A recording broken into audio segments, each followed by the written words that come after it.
Apabila ada seorang sahabat hadiahkan saya buku ini, Aqidah Islam Manhaj Salaf, yang dikarang oleh Profesor Dr. Basri bin Ibrahim.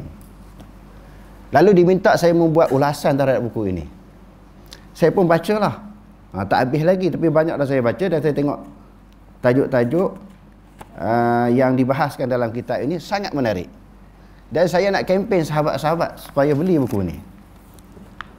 Buku dia tajuk apa dia? Aqidah Manhaj Salaf. Ini kalau kita nak faham akidah salaf betul-betul, memang boleh dapat maklumat dalam buku ini. Sebab sebahagian orang dia memahami salaf, mempelajari akidah salaf melalui kitab-kitab khalaf ataupun kitab-kitab Asy'ariyah. Sebab itu dia tidak dapat memperolehi maklumat yang betul, maklumat yang tepat tentang akidah salaf. Kalau kita nak buat satu kajian, nak faham betul-betul akidah salaf ni, dia memerlukan banyak bacaan. Buku-buku yang terlalu banyak. Berpuluh-puluh buku. Berpuluh-puluh kitab. Sebagaimana yang saya pernah bentangkan sebelum ini. Jadi tuan-tuan, dengan tuan-tuan beli buku ini satu, merangkumi berpuluh-puluh buku yang menceritakan tentang akidah salaf. Jadi tuan-tuan baca buku ni. Saya baca sikit. Di antara tajuk-tajuk yang dibahaskan dalam buku ini, sumber yang selamat. Jadi akidah kita ni nak kena selamat. Sebab dia satu pegangan, satu dasar, satu prinsip di dalam keimanan kita. Mesti mengambil daripada sumber-sumber yang betul. Sumber yang betul, sumber yang selamat, sumber yang tepat, sumber yang sahih. Sebab dia masalah akidah.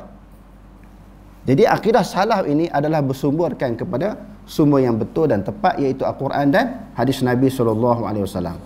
Dibahas dalam buku ini. Yang kedua, penyerahan diri kepada Allah dan Rasul. Di dalam masalah akidah, serah kepada Allah dan Rasul. Sebab dia termasuk di dalam perkara apa? Perkara yang gaib. Tentang sifat-sifat Allah. Tentang zat Allah Ta'ala. Tidak ada ruang bagi akal fikiran kita untuk celah. Untuk kita membuat andaian. Allah Ta'ala macam ni kot, macam ni kot, macam ni kot. Sebab itu wujudnya berbagai-bagai agama. Dan setiap agama, dia ada pegangan yang tersendiri tentang keyakinan kepada Tuhan dia. Agama A macam ni, Tuhan dia macam ni. Agama lain pula, agama B pula, Tuhan dia macam ni. Agama yang lain pula macam ni pula. Sebab apa? Dia gunakan akal untuk menentukan bagaimana nak mengenal Tuhan. Tetapi berdasarkan akidah salaf, dia tidak ada ruang akal untuk celah. Kita serah kepada Allah dan Rasul. Masalah akidah di antara perkara yang dibahaskan di dalam akidah ini tentang zat dan sifat Allah. Siapa lebih mengetahui tentang Allah daripada Allah Ta'ala sendiri? Kalau daripada kalangan manusia, siapakah yang lebih tahu tentang sifat dan zat Allah daripada Rasul? Jadi dalam buku ini menceritakan penyerahan diri kepada Allah dan Rasul. Maksudnya apa dia? Maksudnya kita ambil dalil daripada Quran dan hadis yang menceritakan tentang sifat Allah dan juga zat Allah Subhanahu wa taala. Yang ketiga, sanad bersambung dengan Rasulullah sallallahu alaihi wasallam. Sampai kepada para sahabat, tabi'in, tabi'un tabi'in dan imam-imam yang terkemuka. Orang yang berpegang kepada akidah salaf ni, salah satu contohnya akidah salaf ni apa dia? Yang kata Allah Ta'ala atas harah tu kan? Pegangan itu sampai kepada Rasulullah, tidak terpotong. Tuan-tuan boleh baca dalam kitab Al-Arshu yang dikarang oleh Imam Zahabi dan beberapa kitab yang lain. Imam Baihaqi Al-Asma' wa Sifat. Sanad dia, pegangan itu, pendirian itu sampai Rasulullah. Yang kata Allah Ta'ala tak bertempat ni sampai Rasulullah tak? Allah Ta'ala tak bertempat kan? Dulu dikatakan Allah Ta'ala di mana-mana. Lepas tu orang tanya balik, kalau di mana-mana dalam jamban boleh, di bawah tapak kaki manusia boleh, di mana-mana. Lalu dia tukar pula, tak bertempat, sebab tempat itu makhluk. Jadi sanad itu tak sampai Rasulullah. Bukan Rasulullah, tak sampai pun kepada para sahabat, yang sahabat pegang begitu. Dan tak sampai pun kepada tabi'in, yang tabi'in pegang begitu. Dan tak sampai pun kepada imam 4 yang terkemuka, yang Rasulullah, yang Allah Ta'ala tak bertempat, tak sampai. Tetapi pegangan salaf, di antaranya pegangan Allah Subhanahu wa taala berada di atas daripada arasy, sanadnya sampai kepada Rasulullah sallallahu alaihi wasallam. Ini di antara keistimewaan yang dibahas di dalam buku ini. Dan yang keempat, jelas dan terang, tak ada andaian. Allah Taala begini. Kerana bila tafsir ayat ni, maksud dia kena takwil macam ni. Tak ada.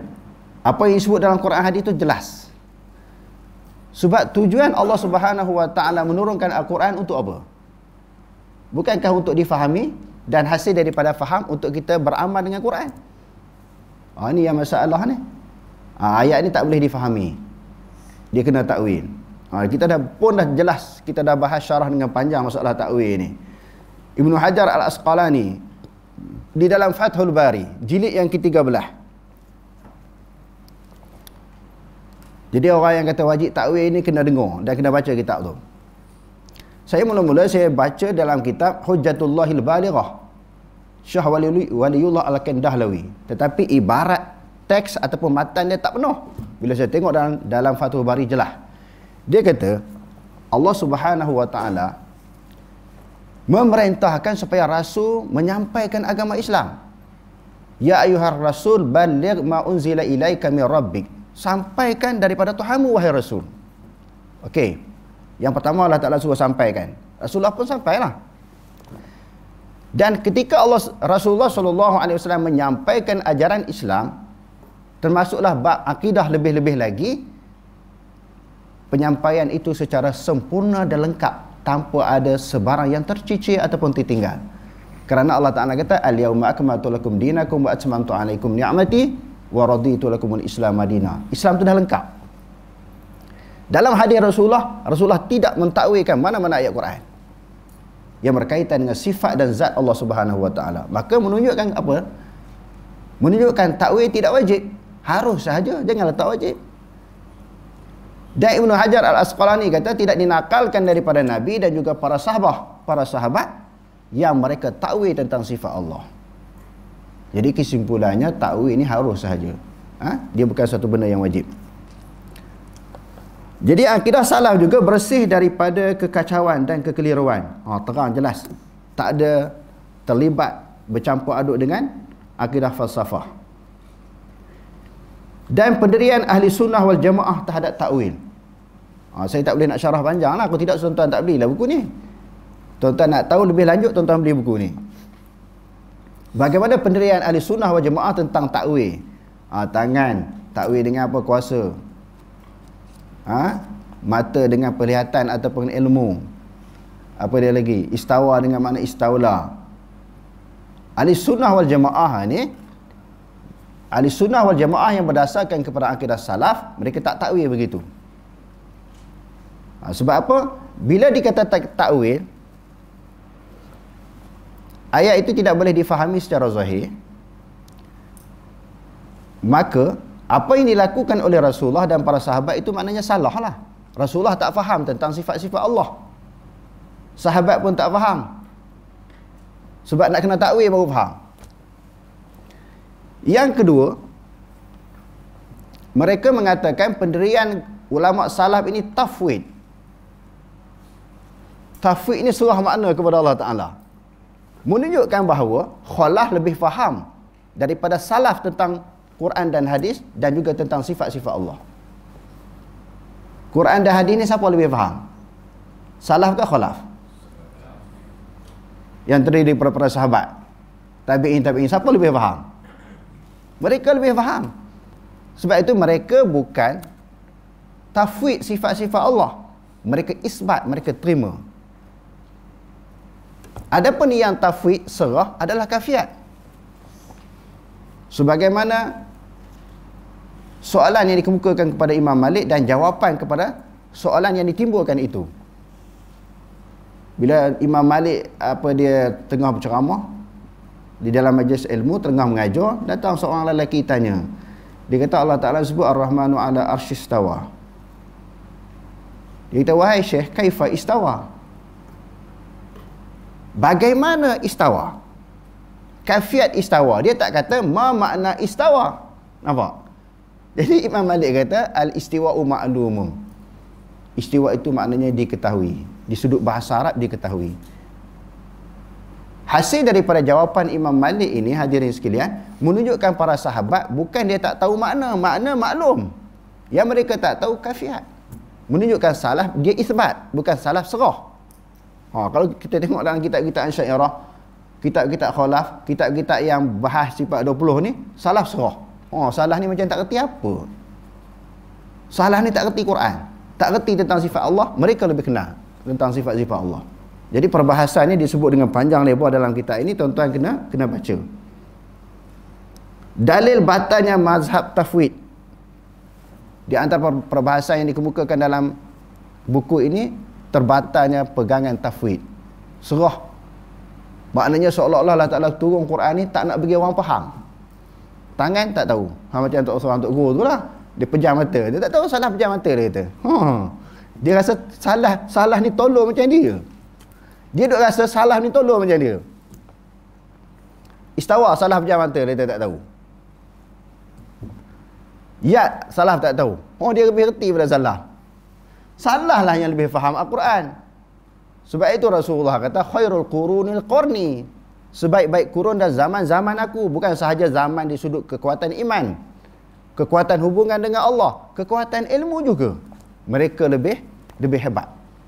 Ini diiktiraf oleh Allah Subhanahu Wa Taala dan juga oleh Nabi sendiri. Kuntum khaira ummatin. Kamu adalah sebaik-baik umat. Dalam semua perkara, dalam semua bab. Jadi itulah sedikit maknanya penerangan perbahasan mukadimah tentang perbahasan yang dimuatkan di dalam buku ini. Jadi saya rasa nak buat daurah buku ni. Tapi makan masa lah, tebal kan? Tebal, mungkin bertahun-tahun baru habis kot. 2-3 bulan ke? InsyaAllah kita akan bahaskan kerana sangat menarik. Untuk memahami akidah salah yang sebenarnya, tuan-tuan tak perlu baca berpuluh-puluh kitab. Padan dengan buku ni. Alhamdulillah. Jadi saya duk pakat dengan Ustaz Maisan ni dah lama nak tulis buku ni. Buku yang berkaitan dengan akidah ni. Dah beberapa tahun dah duk rancang.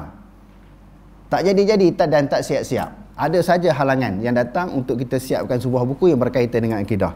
Jadi sebelum siap buku kami ini, tuan-tuan padan dulu untuk baca buku ini. Untuk memahami akidah salah yang sebenarnya macam mana. Ada pun akidah salah yang diambil daripada buku-buku Khalaf dan sifat 20 itu tak betul. Itu andaian mereka sahaja. Salaf, mereka mempunyai suatu pendirian, satu pegangan yang sangat jelas. Berdasarkan kepada Quran dan hadis, berkaitan dengan sifat-sifat Allah Subhanahu Wa Taala, mereka tidak takwil. Pegang kepada zahir ayat.